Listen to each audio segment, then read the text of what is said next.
Всім привіт! Сьогодні продовжую розбиратись з геометричною різьбою.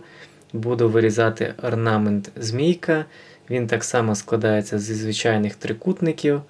Для різьблення буду використовувати свій саморобний ніж та пірець. Якщо вам цікаво, не переключайте і дивіться далі.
Перевертаємо дощечку і так само прорізаємо вже трикутники з іншої сторони. Але для початку роблю таку наколку, щоб не зробити сколи.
Кому сподобалось, не забувайте ставити лайкос. Якщо ви ще не підписані на мій канал, обов'язково підписуйтесь. Тисніть дзвіночок, щоб не пропустити наступні мої відеоролики. І до зустрічі на каналі!